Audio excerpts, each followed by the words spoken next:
Hi, today's topic is about how to not get influenced by people or situations.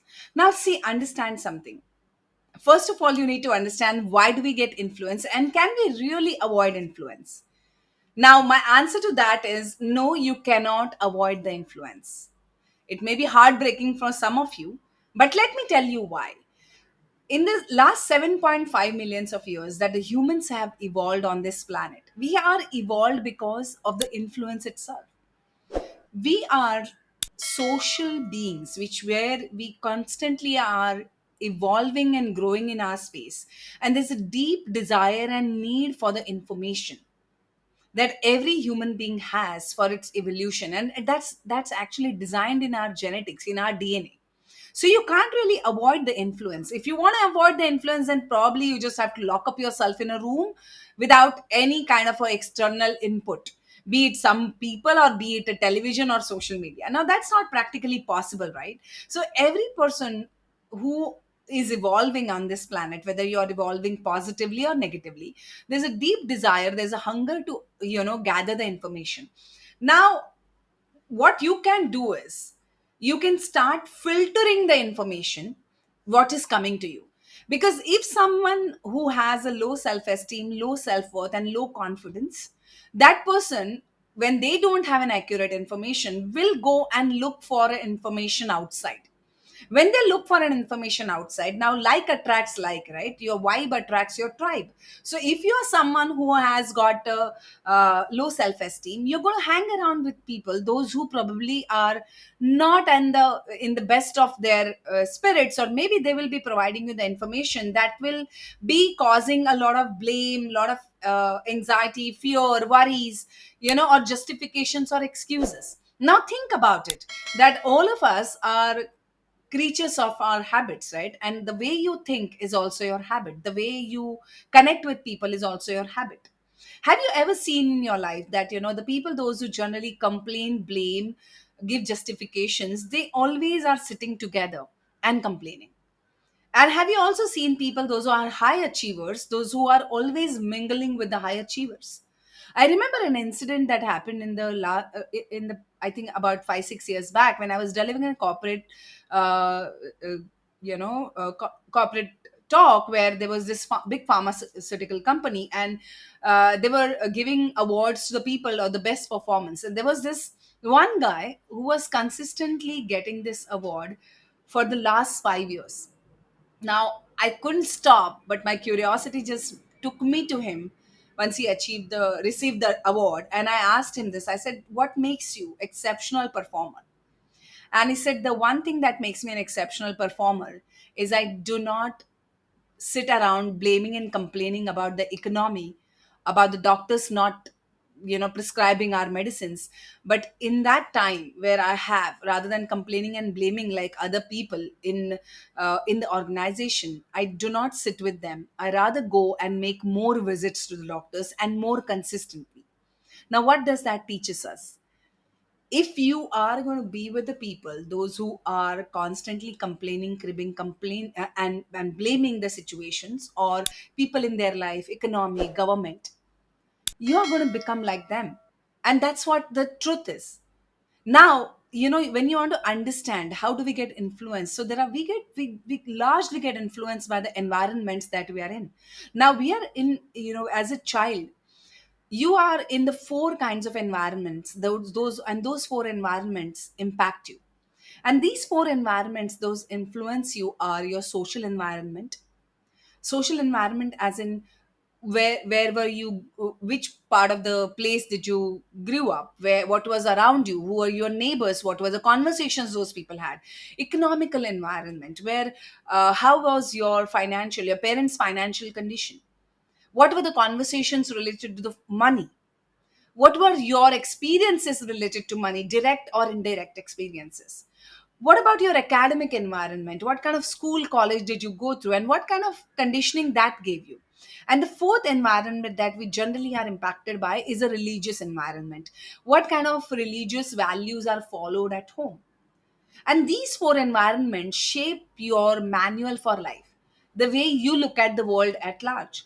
Now, there are various experiments done on this social influence that we all go through. There was one experiment typically done in 2007 by acclaimed violinist Josh Bell.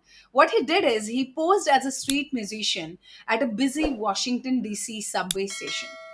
Now he was carrying a beautiful handmade $3.5 million worth violin. And this guy was generally his recent concert was sold out. What an average ticket at $100. But when he sat in that subway and he was playing that violin, nobody paid attention to them. Rather, when the children stopped to listen to him, parents actually took them away. So you can see there was another experiment which was done for the stairs. This experiment was done to train the brain of the people generally. So what they did is, there was an escalator and there was a stair. So they wanted people to be trained to take more stairs to be more healthy. Generally, when we look at the lift or escalator, we want to climb on that. But they wanted to train people's behaviors for them to take more stairs. So what they did is they converted the entire stairs and made it like a piano, and it would actually create the sound when people would go and press those keys. And when that happened, 66% more people took the stairs than escalator. Now what does that tells us? That tells us that we actually get more influenced by the environment around us, and the willpower is not as much as it's overrated. Your environment is more powerful than your willpower. Now you can't really avoid the social influence that you can have, because there are mirror neurons in your prefrontal cortex. Now what does a mirror neuron does? The experiment on the mirror neurons was done on the macaque monkeys, their brain is quite similar to the human brains. And mirror neurons allows about the proverb that has come from the adage that has come from the space of monkey see monkey do. Now, just like monkeys, we also have the mirror neurons. So every time you see something in your space or you hear something, your five senses are plugged into the environment, and these five senses give the information to these mirror neurons. So, the person you are, if you look at yourself objectively, you will realize most often you are like the people, those whom you are surrounded with. Again, you have heard this. You are the sum total of the five books and the five people that you read or argue with. Now, what happens in your space is unconsciously you're processing more than 40,000 bits of data every single moment. Maybe consciously you're saying that, oh, I don't want this, or I'm not going to do this. But subconsciously, when you're seeing something happening in your space again and again and again, your brain is getting constantly rewired to follow that path. And that's the reason, no matter how much willpower you have to change your life, you again fall prey to the old habits. Your environment builds you initially as a child, and then you build your environment.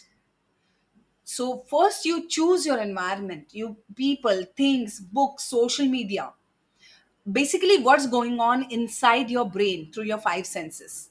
Be very vigilant of your five senses and where are they engaging with. So take a moment right now in your space, that what is there in your space? Is this giving you the information that is aligned with your goal of life or the person that you want to become? I want you to become a deliberate lifelong learner, not just a lifelong learner, because you're anyway a lifelong learner.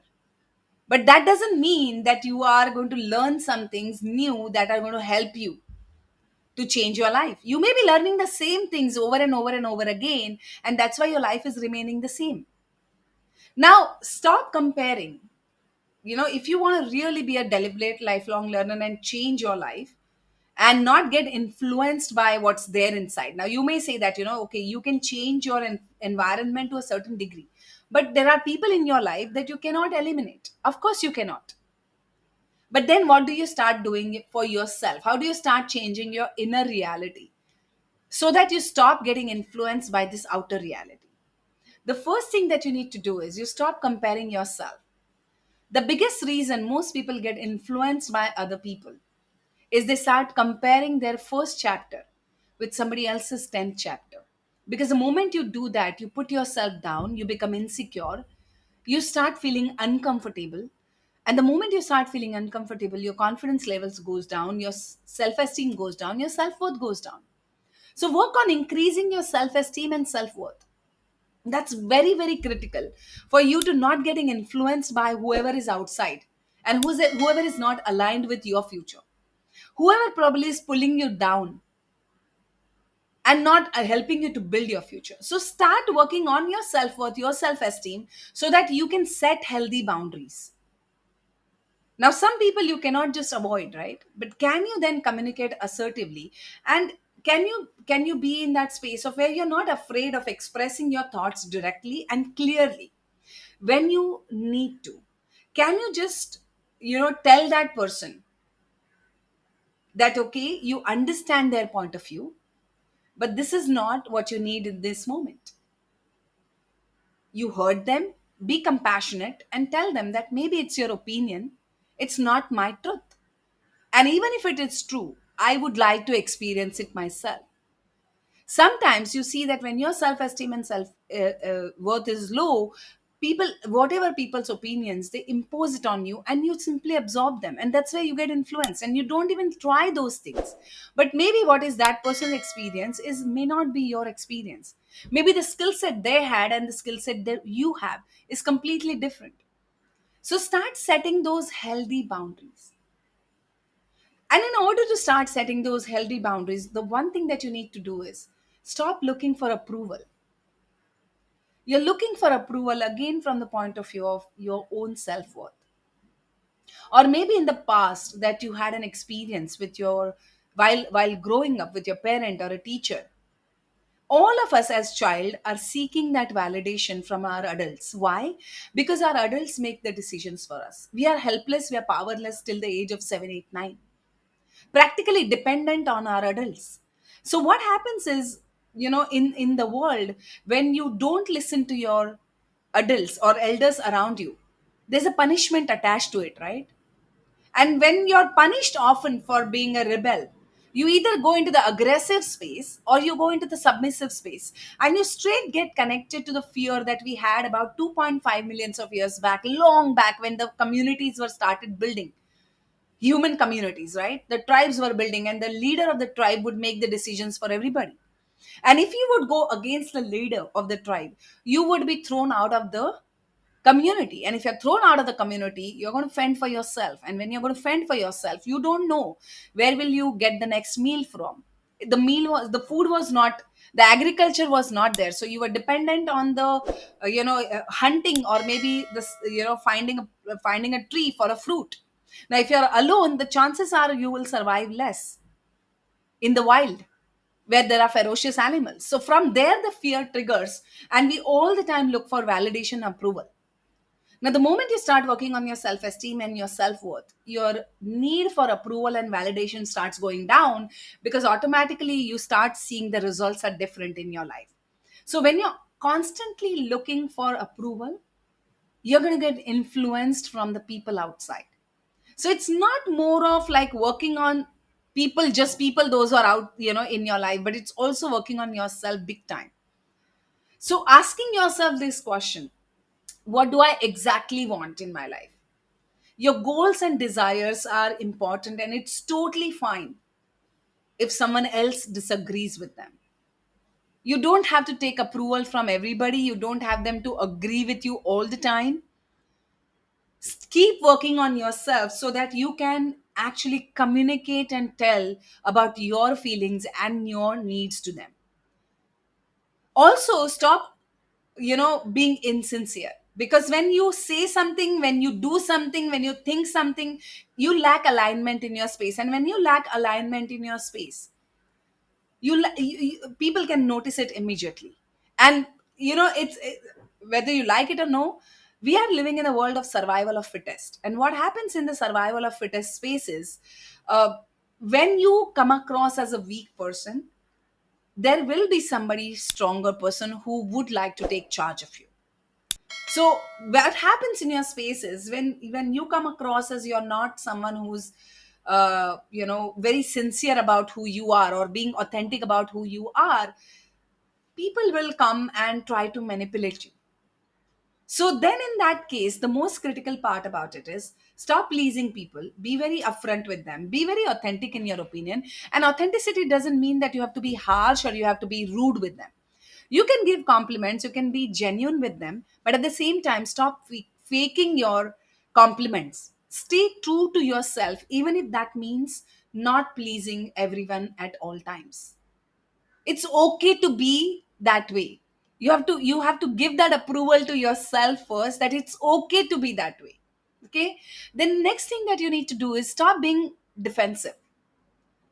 What happens is when you feel your confidence is low, when you don't have much clarity or conviction about yourself, a lot of times you go defensive, where it's a sign of weakness. And when you're defensive, when you're everything that if there's a feedback that comes to you, or if someone is critical about certain things with you, and if you don't take it in a right spirit, you start explaining it too much, you start kind of go defensive, you go back on the back foot, and you start, or sometimes getting aggressive defensively, you're just showing the world that you are not confident within yourself. Taking the criticism in the right spirit, not taking it personally, is a sign of high self esteem, high self worth. Not all feedbacks, not all criticism is a wrong criticism.